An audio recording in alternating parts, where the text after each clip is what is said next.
Welcome back, everyone, to the LCS Academy 2022 Spring Split. We're having a ball here, and if, you're a high school participant of League of Legends, you'd be looking to have a ball too, because we got Play VS, Play Versus, is Riot's official scholastic partner for League of Legends, where thousands of high school players compete weekly for a state championship title and can even earn a varsity letter for gaming with their friends. Enrollment is open now for their spring split, so definitely go check that out. Preseason is going to be kicking off January 31st.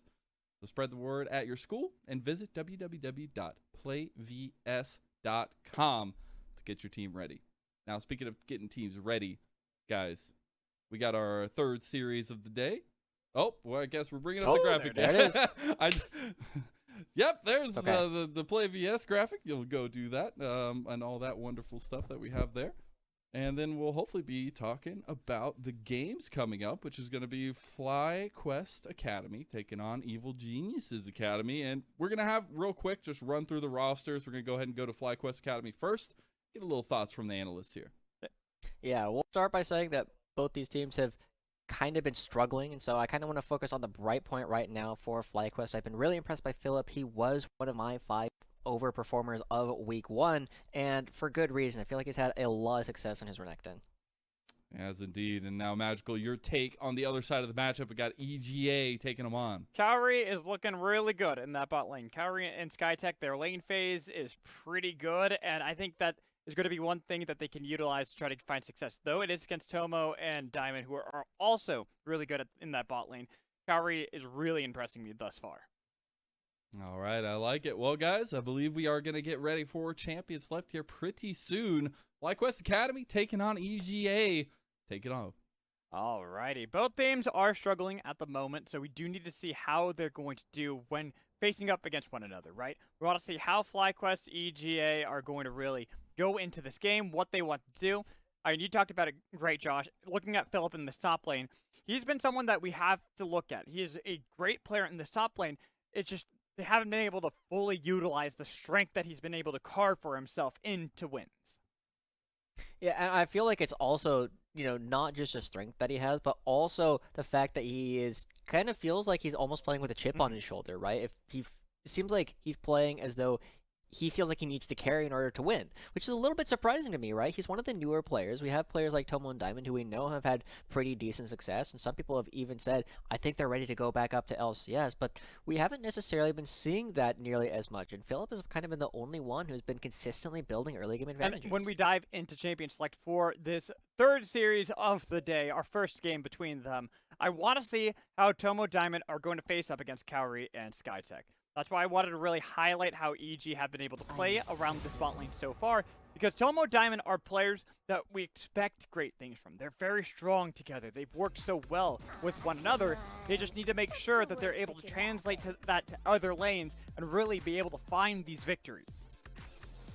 Wow, okay, so speaking of, they're already taking a lot of bans away from Tomo and Diamond, right? That is 380 carries being banned out by Kaori, and Tomo is going to have to find something to play. Typically, the initial thought would be, like, now that Jin has been selected for Evil Geniuses, I would expect them to kind of go towards the Ezreal on the blue side of the map. But with the Thresh, that's kind of a lot of redundant safety that you're providing for your side of the map. To me, I look at this Thresh, and this is a Diamond classic. It is one of his best champions that we've seen from him throughout his entire career. When he was the one winning back-to-back Academy splits, Diamond was mostly playing this Thresh. Even when others wouldn't play it, he was still playing it to amazing success. His ability to find players out, such as a good tool like Kaori, if he's able to find this immobile Jin out, that is going to be something that FlyQuest can always fall back to. Yeah, I also like the backline that FlyQuest have built for themselves too, right? As long as they have comfort that they can go towards these kind of champions, should be great. The thing that I love about this backline is it's so versatile, right? You can go with lethality builds on the Varus in order to have a much more long range and pokey style, and with Victor, you can also do the same thing if you choose to go with like a Luden style build as opposed to a Crown or a Leandre's, which are both still very buildable on the Victor. So you have a lot of options in terms of how your backline is going to be doing their damage. Now you just need to figure out how people are going to get set up in order to allow them to do their DPS. before we get into the second part of the bans, Karma has been locked in, more than likely going to be for Skytech, so a lot of poke in this bot lane from Cowrie, from Skytech, to try to see if they can gain a little bit of control, since this is a Varus Thresh lane. We haven't seen much Varus as of late, but he is a good pick tool, and the amount of damage that he can pour out in some of these fights is going to be something that you can't just scoff off. It really is, right? We've been seeing a lot less Varus for the reasons of a lot of his items have gotten nerfed, right? Immortal Shield Bow, which was kind of his go-to on-hit style mythic, is no longer really playable. Or at least not playable. It's still very playable. It's nowhere near as good as it was even a couple of patches ago. And the Wit's End feels like every single time people get stronger and stronger with this item, it just gets nerfed once again. And so the Shield Bow Wit's End build that was dominating professional play for a long time, suddenly no longer available to him. So he's a little bit more limited than a lot of the other AD carries. I was waiting to see if the Lee Sin was going to make his way through the pick and bans, but it doesn't. It's going to be Renekton towards Philip. You got the Lee Sin towards EGA. With Corki, no worries there. I love that ban because I don't have to cast a Corki Victor lane. I'll constantly say that. But Vex is going to be the final ban coming in from FlyQuest. I'm looking at Saligo and wondering what he wants to play here. Syndra is something that he tends to fall back to. But easily can be something that they can utilize into Spyrox's Victor. I do really like the Syndra here, right? You create a lot of what I like to call an Alpha Strike. By fishing for that first stun, it's very easy to follow it up with everything else with Jhin the Karma. Instead, they're going to be going for the Orianna, a combination with a different champion, now looking more towards the Jarvan instead of trying to fix it up with the Jhin and the Karma. On the other side, Philip, with his Renekton banned away, going to be moving towards the Jace, and he's been able to find a lot of early game advantages thus far throughout the season. And going up against Surdy, who, let's be honest, had a really rough second series last week, has had a lot of questions raised towards how well is he actually going to be able to play up against Philip, who has been able to beat some rather impressive top laners. The last lock-in for FlyQuest is going to be Xin Zhao. Kind of surprised I was able to make it this far in to the pick and bans, but I gotta want to go back. You know, Philip onto this Jace. It is a good look for him, and he has been able to get a lot of pressure, like you've talked about, been able to bully. But I look at the entirety of FlyQuest, and this is a pretty big early to mid game composition, with the Victor kind of maybe being that bridge to help them out if the game goes later on. But they have to make sure they're getting these leads, because you look at the other side, you have to deal with a Camille with an Orianna ball on top of her, or the Jarvan Orianna combo as well. Yeah, this is a very professional looking draft from both sides, right? It's the kind of thing that you wouldn't necessarily see at lower levels of play all that often. But you have a lot of tools to get things started. You have some pretty natural combos. Jace, Victor do a lot of damage and also make great partners in Arcane. And the big thing that you're going to have to pay attention to is how are you actually going to be executing on this comp, because they do a lot of similar things. They do. It's interesting. It's interesting to see how they're going to be able to play this. There's a lot of skirmishing potential on both sides. The only difference for me is I kind of look towards the spot lane. While I like the Thresh for Diamond, I'm not so sold on that Varus pick. Ezreal was still open, and that is something that we've seen kind of been the fallback when you have a lot of ADCs focused on the bans. But instead they go for something that's trying to see if he can poke out from a good range, as well as utilize the Chain of Corruptions to kind of set up the rest of the team.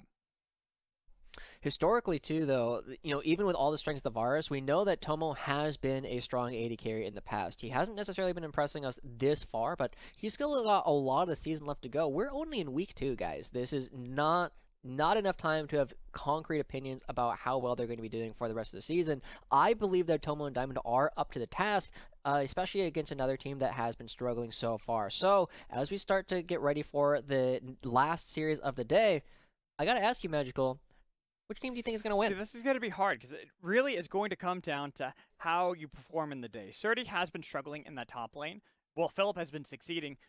That, I don't think, is necessarily an indicator of how that top lane is going to go. Surdy is a player that we've seen in Evil Genius's Prodigies before, coming here into Academy. He is someone who can play very well. We know he's capable of far more than what we saw in Week 1. So that's why I don't know how this game is going to really unravel in front of us, especially once we load up onto the Rift to see how they actually match up in this best of 2. I think that's going to be the big thing, right, is what version of Surdy are we getting today? If we do get good Surdy, as he is on one of his most comfortable champions, I still think that Evil Geniuses can look a whole lot better. But if we see the same Surdy as we saw last week, I don't know if FlyQuest are going to be, or excuse me, I don't know if Evil Geniuses will be able to stand up to the early game pressure that Philip will put out on this chase. Even looking towards the rest of the composition, the rest of the team for each side, talked about Cowrie and Skytech, how they've been doing a good job in the laning phase. They bring a lot of power for the team, but Tomo and Diamond have actually been really good in the lane phase as well, finding these 2v2 kills in previous matchups. Even though they're 0 and 4, they have been able to set themselves up for the mid game. It's really been that mid game, the 15-minute mark, where we've seen FlyQuest truly struggle. True. Well, something that we will have to pay attention to is the fact that Tomo going with the Hail of Blades typically is a little bit more common when you're going for some kind of lethality build, right? If you're going to be going with more of a crit / on-hit style, you tend to see lethal tempo being a little bit more popular. And now as we start to move our attention towards the rest of the map, not a whole lot of early action. I know that disappoints you. Hold on. Not necessarily done. As you can see, Diamond was looking for a flank. The flash in gets the flash away from Tomo to survive. It's a lot of damage that he dodged out on with that flash, but he also lost a decent amount of experience. At the same time, hashtag Leche Fandom showing us the fact that Tomio not necessarily getting spotted out on the early ward, right? He isn't necessarily going to be seen unless they're paying a whole lot of attention to the fact that the Raptors are going to be moving around. And just as we saw in our first series when XU dodged out with a whole lot of timing plays based on the windows of vision, Tomio might be moving around unseen. Might be, but I'm pretty sure that you're able to see when the camps are gone, especially if you have just a little bit of vision. They should know where Tomio is, that he is pathing towards this bottom half, and you can see there are a couple pings coming in from both sides. Yuji's nearby, but Tomo, no flash available to him, and down that XP that you had talked about makes this lane a little bit harder with all the poke that comes in from Cowrie and Skytech. As they get pushed in underneath their turret, they should be hitting a level 2 at about the same time. Looks like Tomo and Diamond either missed the same amount of XP or didn't miss any XP at all. So now, Yuji is here, but he will get spotted out on this ward. So likely no play, but Tomio is here. So there's an opportunity for a 3v3 if both teams stick around. Be surprised, though. You can see that Yuji is hanging around the flash in with the FLYA, looking to see who they can pick. They want to get Skytech because he doesn't have the flash. They got a lot of damage coming in. With that nice piercing arrow, first blood for Yuji, but Tomio has got to be a little bit careful when he goes for this. Fourth crit, flash away, heal. Yuji's still alive, but the flag and drag was able to pick up the kill with the FLYA back in from Diamond. He's got to be careful because there's going to be the damage coming in from Cowrie. Tomo wants to find Tomio, but he cannot get one more piercing arrow out. I really like the target selection coming out from FlyQuest. You know, you got to go for the person without flash, the person who can't escape. But, again, they weren't respecting the fact that Jarvan could be here. It took them too much to actually go for the fight. And it's going to mean that Tomio, with the extra camps that he's already farmed, has a really large early game advantage going up against Yuji. He gets the kill and the assist, and he's going to be significantly up in experience for a little while. Yuji has to extend really aggressively in order to try and pick this up, and Tomio happy to let him have it. And as Yuji was able to get himself a crab, we go back to the bot lane, and now it's Tomo taking the brunt of the damage with that crit coming in from Cowrie. Easy 2v2 kill. Okay, you said it at the very beginning of the day, right? Cowrie is one of these 80 carries that people are looking at. Another import coming in from Turkey. Just like Luger that we saw before, who is now tearing it up in the LCS. A lot of people are looking at Cowrie as maybe the other person that you should be looking at as another potential import. And so far, at least in this game, he's making a statement. He does not want to leave this game up to the rest of the map. He wants to be the one in control in order to carry it, and looking pretty darn good so far. This is what we've seen from a lot of the Evil Geniuses Academy games so far. Cowrie and Skytech have been able to exert a lot of control on the bottom half of the map, getting themselves either their own plays. Like, think about it. Tomo flashed early because Cowrie and Skytech played aggressively level 1 to make sure they can get him without a sum. So that way, if a gank ever happened from, which we saw from Yuji, Tomio could just wrap around, get another kill, and there, they just rinse and repeat. There we go. Skytech again. I mean, they're trying to retake control of this bottom side brush, right? As long as you control that, enchanters are very, very happy. But Spyrax, there's no flash on Tomio. Nearby, looking to see if he can help out. He's got the gravity field placed down, flag and drag, knock up on Spyrax to flash away to keep him alive. But they got the auto attack kill coming in from Saliga with Yuji taking too much damage too. Tomio looking really darn good. Top lane. Looking for the solo kill. The Ignite's ticking away. Philip was able to pull it off. Oh my god. Philip actually able to pull that off. He's going to deny a bunch of minions, but fighting all across the map. Just as we get done praising Carry and Skytech for their play, with the other person that we were trying to highlight earlier also finds a solo kill. Philip gets the solo up against 30, denies a lot of EXP off of it. But Tomio, another player who's starting to look really darn good. Another gank coming to fruition. He was so patient with that. That's what I love to see. Same here. I like to see the patience, making sure to wait out the gravity field so that they can try to see if they can force out the flash from Spyrex. And once that's gone, you just have enough damage coming in from Celico. He didn't even have to do anything past that. He already had the auto attack in mid-air for the Clockwork windup. Yeah. I also feel like already, like, Tomo and Diamond started moving differently there, and it made it very difficult for Carry and Skytech to get ganked. And it does mean that UG is going to have to back away. But, you know, despite the early praise that we've already given to Carry and Skytech for the kills that they have picked up, they are not necessarily ahead in CS quite yet. It hasn't translated into an additional advantage beyond that initial gold. And that's going to be the test that I'm going to be looking at Carry and Skytech for as to how they're able to take one advantage and convert it into another type. Surdy He's got the goes ultimatum, and look at Tomo, but he's only level 5. They've got a lot of damage, and they got the kill before anyone's able to show up with a nice shockwave on to Yuji. The blast going away from Tomo to be able to take himself a little bit of distance, but Philip is nearby, so they can easily pick up a kill onto Tomio. I don't really know what to say about that one, Magical. That didn't seem like a particularly wise decision. You already knew that Victor was right there. Surdy doesn't have a whole lot of damage yet, and they get punished for some very simple overaggression, and it worries me. I know Surdy is better than this, but this kind of play is going to put EG in a really tough position because Jay Xinjiao spikes so hard, so fast in this game that I don't know if Jin Karma can keep up. And that's where we have to kind of talk about how this bot lane is going well for EG, but it's still the Varus for Tomo. He doesn't necessarily need to be that far ahead. He is more going to be about the pick potential that he can help facilitate other members on FlyQuest. You can always fall back to that. Well, yeah, having a little bit of extra lethality for your Varus is going to be nice. Having a little bit of extra gold for more poke with Philip. You can also fall back onto the tried and true method of getting as many Chain of Corruption per fight as you can out. Per fight? Wait, hold on. Axiomark, baby. Oh my, of course. How could I ever forget? Don't you dare disrespect my item. It took me a moment to process that you said as many Chain of Corruptions. And yes, you know, if you go for the Axiomark build, it is possible. Don't need to hear anything negative about Axiomark. Best item in the game, at least for now.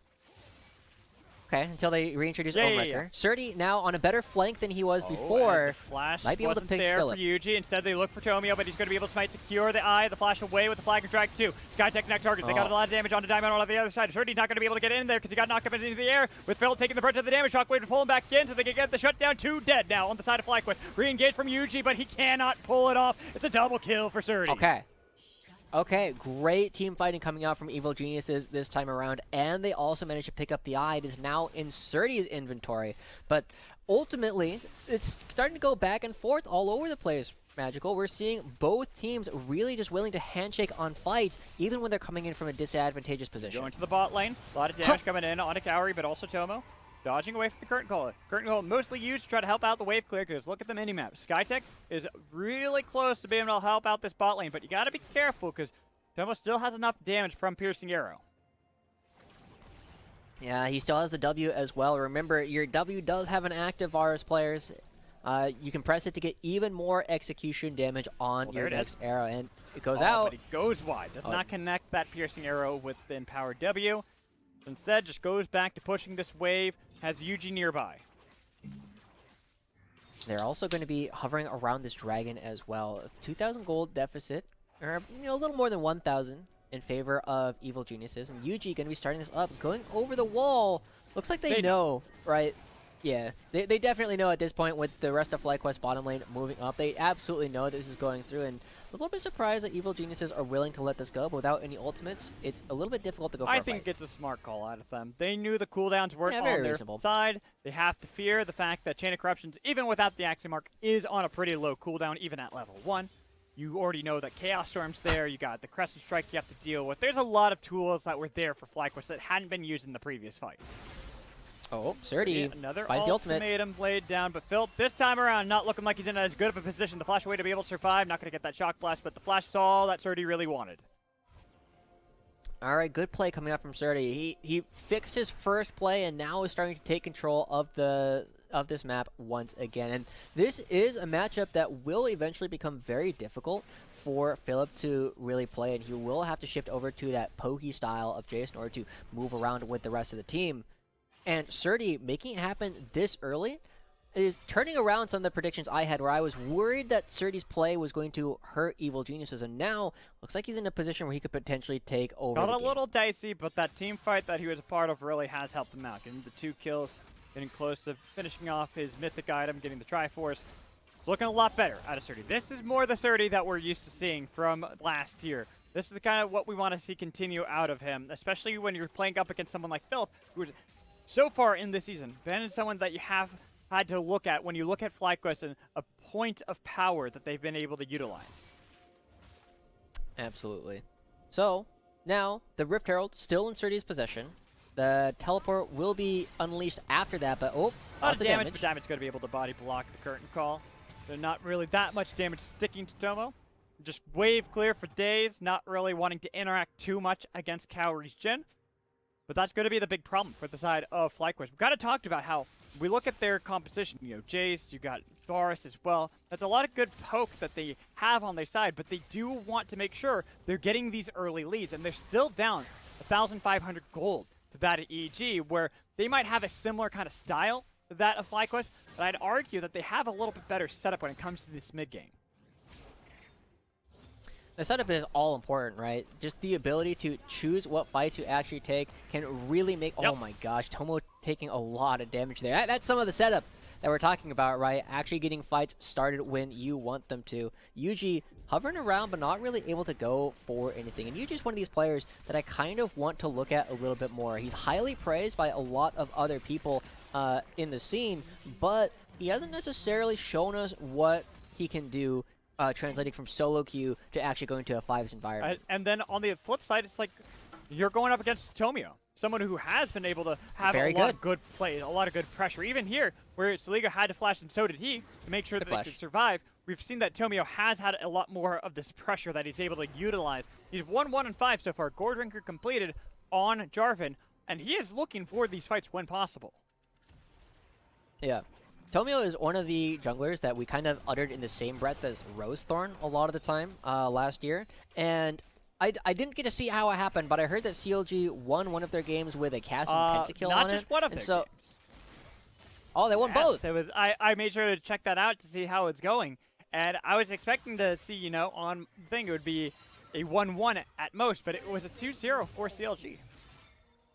Spoilers, Well, by the way. I heard one of them was a great comeback, but, you know, make sure you go watch it. I know that there are 2 streams going on happening at the same time, but, you know, I believed you. You have 2 eyeballs. That's 1 per screen. I think you're capable of it. Can you? Not you, Magical. You have to focus on this one, but I'm anybody just saying, in Twitch are chat. you able to, like, use your eyes for different things? Well, if I go cross-eyed, I can look at the left screen with my right eye. But how are you supposed to right screen with my left eye? You know what? I don't need... I'm trying to figure this out, but I can't. Instead, I'll do something I can't figure out, which is this game. There is a good lead for EG at the moment. A lot of that is into the spot lane. We see that Cowrie 2-0-1 on Jhin has got that Gale Force completed. Saligo, too, is looking pretty hot on this Orianna. Set up in a good position to continue to scale up into this game, as well as be a good threat with these shockwaves. These shockwaves are going to be really important coming up in this next fight as well. In 30 seconds, we have our next dragon, and so far the 1 point of power that FlyQuest have built for themselves is the fact that they have an extra dragon. The extra ocean dragon is nice to have, but it's mostly just you're counting up towards your actual ocean soul, or whatever soul we end up going for. And hey, Magical, I got a good news for you. We're not getting another Hextech soul, and it's unlikely we're getting an Infernal Soul. I mean, it's unlikely, but it's still possible. Yeah, Still we don't know that for sure, as FlyQuest are going to net themselves the second dragon of the game in exchange for that Rift Herald out of EG. This could be a fallback win condition for FlyQuest. If they can continue to get these dragons and scale up, they're going to have that free gold that essentially comes in with having the soul. Oh, it's Cloud. Ah, darn. All right, well, Tomio is down here. Philip did just use the E. Has got no way to get look at Surdy the off. damage coming in from Surdy now with the flag and drag combo so they can easily pick up the kills. Spyrex, how the hell do you get here with the TP? The shockwave. Oh, it's sombrero by Saligo, but it doesn't matter because they make it a 2 versus 1. It's going to be nice out of EG with the turret to fall too. Okay, well, there you go. We get to see the Surdy going through, and Saligo, I mean, he doesn't need to hit the shockwave. You just have enough damage left over, right? So they end up getting another turret. Yeah, exactly. They end up getting another turret for themselves, and he's going to be the recipient of most of the local gold there. They crash the Herald into the inhib turret, and at the same time, Kaori and Skytech going to be hitting this mid lane. Not quite taking the turret down, but getting a lot of damage. Let's take a look at this replay.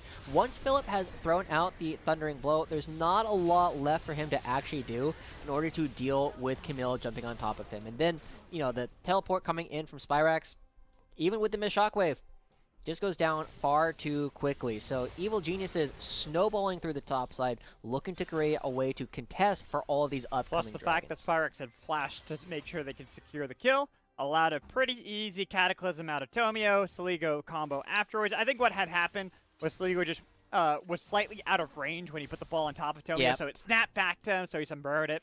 Like I said, it's 5 points like. after all. You still get the kill. Doesn't really matter. You were going to use it regardless. And here, Saligo is going aggressive onto Philip again, pushing him back. He's even got a level lead over him. The flash away from the shockwave there, but Tomio dies all the while in mid lane. Okay, Kaori should be able to get out of this one, but good flash coming up from Philip.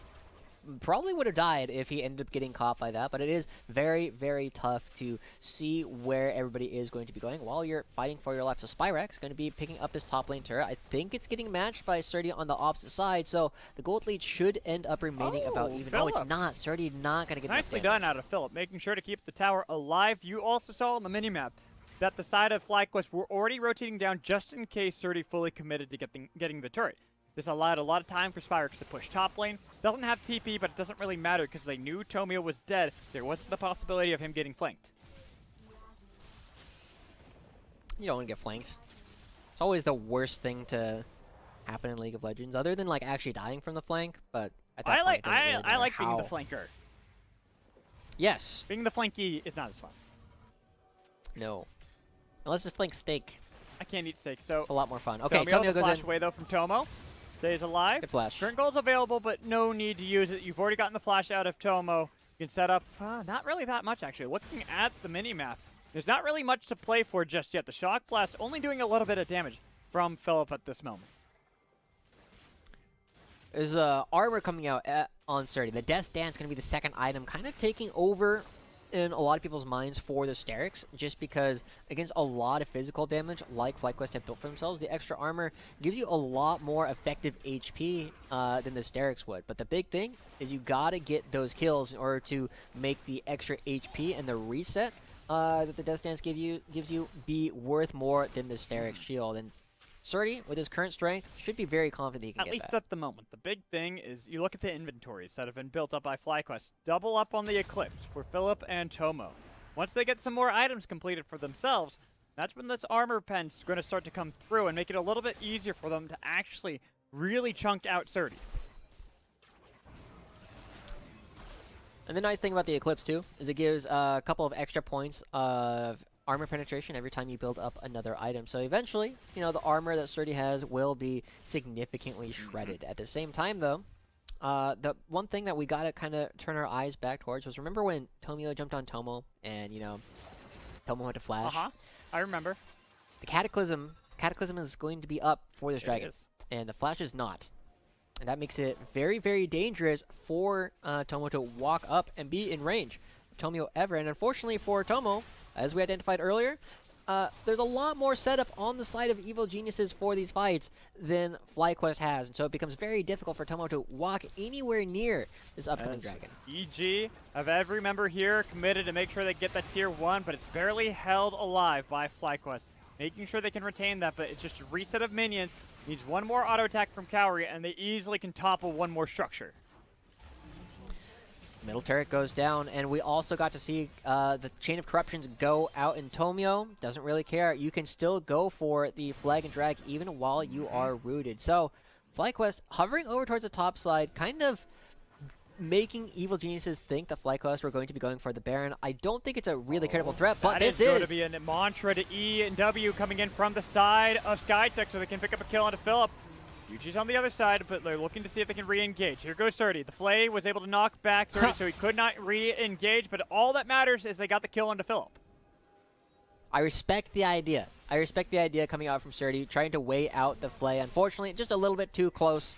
So, what does EG do with this kill that they picked up? They got some damage onto the mid lane turret, but this dragon is still available. And Evil Geniuses haven't really turned towards it just quite yet. Okay, now they have Tomio over there. They're going to be able to There we go. They just send Tomio by himself. He should be able to easily take this without any help, even though Kaori and SkyTech are nearby. They're just more to make sure they can secure it without any threat from FlyQuest.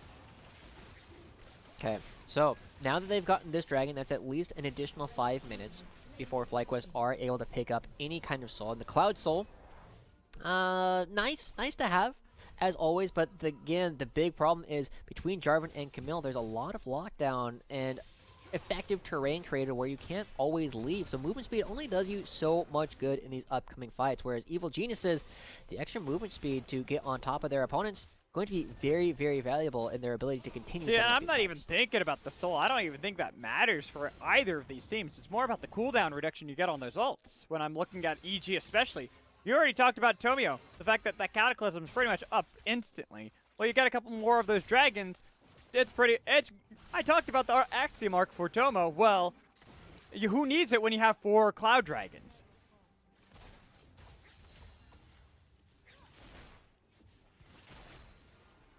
Well, you always gotta be very careful, right, whenever you're near them anyway. So, the big thing that we're gonna have to pay attention to, as you said, is how those Cataclysms are used and whether or not Tomio's gonna be able to Axiom marks. It doesn't matter how much cooldown reduction he has, everyone's right? got their ults back and available. Just wave for wave with a lot of a lead for the side of Kaori. Looking for the poke on a Tomo. Gonna be able to land 2, 3. Body block on the 4th to make sure that Tomo survives. But Kaori does what he needed to, and he forces out the ADC. Surdy. Oh, wait a minute. No, he doesn't. Kaori, hello. Picked up the kill, 1v2. Diamond going to be the next target. The crit not going to be enough. It's going to be a shutdown for Spyrex. There you go. Big kill going over to Spyrex. Kaori going down his first death of the game. And now we get to see whether or not this victor is going to continue building enough damage in order to burst out multiple members. We identified previously that FlyQuest has a lot of poke. And with the Loons and the Shadow Flame already completed for Spyrex, he gets to hit from a long way away. He doesn't need to be quite as close. He just needs to use that laser in order to burst down members over and over. But Evil Geniuses, at the same time, going to be taking control of the top side of the map a little bit more, moving into the jungle, and just to create more and more difficulty for FlyQuest to actually move in. It doesn't matter if you have a lot of poke, if you have to use all your skill shots to check bushes. Well, and this goes into what we're talking about with Surdy having built up Death Dance to try to survive against Philip and Tomo, but we haven't really gotten talked much about Spyrex. We haven't had our eyes in this mid lane, this collegiate player coming here into the academy scene, and what he's able to do. This, to me, how I look at this draft with the fact that Philip isn't having the best performance in this game, is pretty much showing that they had the backup plan of Spyrex being the member that they wanted to fall back to. And after only 1 week of play, it's hard to see exactly the strategy FlyQuest constantly wants to go to, especially when Philip just gets jumped like that. The backup seems to now be that they actually have set up Spyrex to be their carry. And when Spyrex can be your carry, we know how powerful he can be from the collegiate scene. Like you said, I had a lot of opportunity to prove himself, and that's why he's found himself here on FlyQuest. But at the same time, it might not matter. Victor is one of those champions that has a lot of damage, but isn't always going to have easy opportunities to put it down. And as we see Tomio hanging out on the bottom side of the map, he's thinking about going for Philip, but the danger right now is when there's so much pressure for FlyQuest around this Baron, he can't actually show himself on the bottom side of the map, or it gives FlyQuest an opportunity to hit the structure, or to hit the objective. And that's where you see he's already pathing back towards the top side of the map. They see how much control of vision FlyQuest were able to manage for themselves with just that little bit of time that Tomio had spent in the bot lane. And all that was needed was that, because now EG have to all recall, spend some of the gold they have so they can set up that control around Baron. They set up control. We can see, where the vision has been. Evil Geniuses gonna have to reclaim a lot of this area in terms of vision, or to one, prevent flanks coming through from Philip, allowing him to poke at weird angles, but also to just deny vision for FlyQuest so they don't know where all these people are going to be coming from. And honestly, Magical, I'm not sure that Baron's going to be the focal point just quite yet. I feel like both these teams feel very comfortable in their ability to scale. And with the Dragon coming up in 40 seconds, it's a much easier objective to try and take. For EG too, since they already have a bit of a lead, it's going to be a lot easier for them to force FlyQuest into their hands. Since FlyQuest more than wants to poke them out, try to see if they can get them low before they look for these engages. If EG just force the issue, they force them to have to react, that doesn't give that setup time for the side of FlyQuest, but FlyQuest might have gotten the pick they need to, because Surdy went flying there, takes a lot of damage on top of him with the heal too. He goes golden to be able to survive it. Look at Philip in the middle of everybody. It's going to be the Flying Drag, not enough to be able to kill him. It's going to be the Shockwave on the 3 members, but they still don't have the damage. Curtain Call has been opened up wide, looking to see who they can tickle. It's going to only be UG taking a little bit of the damage. Fourth crit not connecting. The kill that FlyQuest needed is going to help them set up, because they are pinging the Baron. Okay, and Evil Genius is going to be moving over towards the Dragon. It's not entirely ridiculous for Evil Geniuses to do this and then immediately try and contest afterwards. That's a lot of ults already being used by FlyQuest, and now Soligo rushing on over. Evil Geniuses are going to try and have their cake and eat it too. Got 15 seconds until Surdy's going to spawn. It's going to be down to 25% health. The Smite Shakir should be there for the side of UG, but he's got to be careful. He will be able to get it. No Shockwave. They're going to be able to get the root on the dive. UG's still in the pit. They got to be careful. It's going to be the pullback in on Tomio, but Tomio's pretty tanky. Look at that shield too. Finally dives to the laser pointer. Soligo getting a little bit of distance with the help of Skytech as well. The Shock Blast flashed away to survive. Crazy fight coming through. Evil Geniuses are still able to pick up the Dragon, but the Baron going over at the cost of 0 kills for FlyQuest is going to be absolutely brutal for the members of Evil Geniuses. Remember how much poke FlyQuest have, and now that they have minions that are difficult to wave clear, it forces Evil Geniuses into uncomfortable sieging situations. Honestly, I gotta say, it was a little unfortunate for Surdy, because he put the ultimatum down onto Tomio and then went flying because the lantern was grabbed by Tomo, which put him in a bad position to easily then get turned around by FlyQuest. That allowed them to set up around that Baron. An attempt that was made by Evil Geniuses to see if they could go for the 4v5 fight, but now that Surdy constantly is forced away from a lot of these fights, and the Baron too onto Spyrex, it makes it so that engage tool that Surdy was able to utilize in the mid game is not going to be able to do too much for a while. That's not the only thing Surdy does, right? We have to remember that Surdy on this Camille is not only a engage tool, but he's also a great potential split pusher. But now he's getting collapsed upon a little bit, and look at the damage onto Kaori. He's a great split pusher, but the Baron's still there for FlyQuest, and you can see how difficult it is for him to reliably go in the side lanes, especially when you set up Spyrex to be the one to match you. You built the Death Dance to be able to deal with Philip. You didn't build anything so far to be able to deal with Victor. Whew. Okay, Tomio going to survive that death sentence as well. But just like you said, the armor only does you good against Philip, and now as people are starting to push in towards the mid lane and the top lane, the map of Evil Geniuses is starting to crumble a little bit. Lots of damage starting to come through across the board. That's 3 turrets that have been picked up with this Baron. They still have another minute to line up with the cannon in this mid lane as well. They can push in and crash one more wave on to the inhibitor turret. Curtain Call has been opened by Kaori. Missing the first shot, but connecting the second. Looking to see if he can tickle a couple of the members on FlyQuest with the pull coming in. And it's going to be Surdy. Ultimatum played down. Then he had to use the hook shot to get away with the shockwave onto 2 members. And they're going to be able to kill Philip. But Yuji's got a massive shield. He's turning it around onto Tomio. So they're going to get 1 for 1 at the moment. It's going to be Philip for Tomio. Your engage has already been lost out of Tomio. And your secondary in Surdy has to go back to base. They don't really have a whole lot left to do. There should be another turret going down. There's still 20 seconds left for FlyQuest with this Baron. There's not a lot of tools for Evil Geniuses to get into this fight. So if FlyQuest stick around, they are relatively safe as long as Spyrex still has access to that gravity field. Evil Geniuses can't get on top of Tomio and Spyrex. They waited for the minions. They've got that Baron still in their inventory, so they'll crack the base of EG. Look for the inhibitor as well. Going to be cracking it. 1 or 2 more autos. Tomo does pick it up and gets out with the Dark Passer's safety. But Soligo around the side doesn't have Shockwave. Can only do away damage. From UG. He was afraid of the damage that if he got locked down by Kaori and Soligo.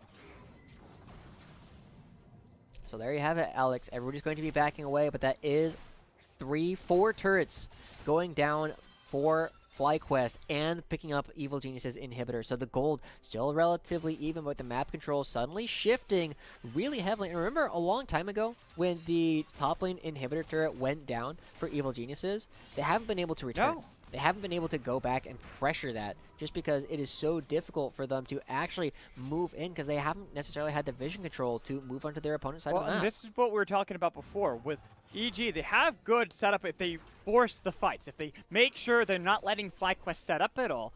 But if they're not forcing these fights, they're getting chunked out over and over and over again by FlyQuest. You can see how their health bars constantly are getting hammered by Tomo, by Spyrex, and by Philip. And it's so tough for these kind of players, right? You know, if you've ever played fives and you're sitting in a situation where the game feels even, but you're playing against a poke composition, and you know the idea is, well, you just gotta fight before they can poke you. It's like, well, yeah, great. How do we do that?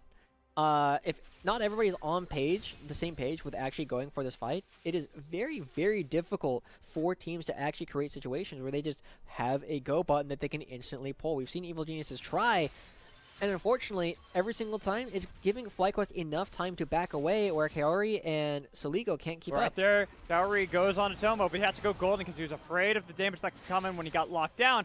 This gives a lot of time to Surdy. Surdy, he's the one visiting this top lane. You had asked when you'd see EG actually revisit this lane. Well, it turned out it was just going to be Surdy by himself. He takes it, and here's Spyrex. This is the carry that FlyQuest have fallen back onto, even though they got a lot of damage. It's a killing spree out of Victor. Spyrex picks up the kill, but it's going to be at the cost of an inhibitor and a Cloud Dragon. So that's going to be even more movement speed going over to Evil Geniuses. Now, with 40 seconds left on the Baron, even though Surdy is going to be dead at the outset, he still has teleport available, so he's not really going to be missing out on a whole lot. Evil Geniuses just have to give ground initially, so even if they want to try and contest this Baron, they're going to have to do it without a whole lot of information on where FlyQuest is standing. Being able to move around the map is going to be critical for EG. They're constantly trying to make sure they can't let FlyQuest set up. They're not going to give them any comfort zone. And you can even see there is still that comfort zone regardless by FlyQuest on the top half of the map. Look at how much vision they've placed down so far. 3 control wards, so this quadrant of the map is completely FlyQuest's. But EG, all they have to do is wait for Surdy to respawn, and then they can set him up in a side lane with a TP advantage. Yeah, hey, Magical. I want to point something to your attention. The only difference between Victor and Soligo in terms of their builds right now is one of them has a stopwatch and one of them has the hourglass. So one of them believes in modern technology and the other one is still using sand. Well, I don't know if that's going to really help out the side of Soligo, especially when Tomio gets bursted like that. The TP behind from Surdy was way too late. No flank angle just yet. 5v4, waiting for the curtain call to time out from Kaori. Going to be able to do only a little bit of damage onto the side of Diamond. All the while, 50% onto the Baron. Still has the aggro. Yuji not wanting to relent that just yet because they already got Tomio. They don't have to worry about the smite fight, but they got to be careful from the damage coming in from EG. I'm a little bit surprised that FlyQuest are going to be backing off of this, but they also don't have great tools to get fights started themselves, right? It's going to be either you throw Yuji at them or Tomo throws out the Chain of Corruptions, and with neither of those really available to them, Evil Geniuses now moving in, and they give up Tomio, but they're able to pick up the second mid lane turret. So the gold still in favor of FlyQuest, but only just, and that's another structure that Surdy is able to pick up. And with another structure, more gold for EG. Keeps them within that 2,000 gold mark from FlyQuest. 34 minutes into the game. That's not a massive lead. That is easily something they can overcome, especially when they have 3 dragons on their side. 3 dragons and a Void Staff. Also now completed, coming in for Spyrex. He does so much damage. He has crazy amount of magic penetration, so even the Negatron Cloak that Tomio has picked up, not going to be doing him a whole lot of good. Evil Geniuses looking to get this fight started, but are getting chunked out. Slowly. It's taking a while. 25% health. There's going to be Surdy. He's flayed back in, and they got the kill. That's a huge shockwave! Soligo might have just won the game for EG. They keep the fight going. A double kill on Kaori. They're chasing down Spyrex. They've got the gold. They've got the damage. All off the back of Soligo with a curtain call open on Yuji. They can chase him down. 1, 2, 3. Where's the 4th crit they need to? Even though Yuji survives, it's finally the ace from Kaori. absolutely crazy fight coming in for the side of Evil Geniuses, and this game looks so even, so long, but finally we see Evil Geniuses find the fight they need. They gave up Surdy, but Tomio and Soligo coming together to find the miracle 4-man Shockwave to close out the game with nearly a clean ace. That was beautiful from Soligo and Tomio. That alone won EG this game that was looking so back and forth to allow them to take game 1. Absolutely crazy stuff coming through Magical. Again, I feel like we were getting the same kind of story over 3 different series. Game 1, super close. We've actually been getting crazy games all day here on the Academy stream. Game 2 hasn't been as close, so the only question we have to ask is history going to repeat itself? I hope not, because I like close games. I really want to see more of this. This was an insanely back and forth game. Devastating for FlyQuest. They were so close to winning that one. One more Baron, and I actually can see them easily pushing down and winning this game. But I gotta keep singing the praises of Soligo and Tomio in that last fight. Like you said, the flag and drag combo with the ball on top of the 4-man Shockwave won EG that game. Well, we'll see if they can repeat it over and over. It has been a crazy day. Lots of good games, but we still have one more game left to go, Magical. And, if history repeats, it's not going to be particularly close, but it's still unclear which team is actually going to be able to take it. First half goes to Evil Geniuses, but it's not going to be free. We'll see how the second game, our final game of this day, will go. But first, we got to toss it to a break, and when we come back, we'll have our lovely host in Mazel having a fun game, probably from France if I had to think of anything. But for now, we'll take a break.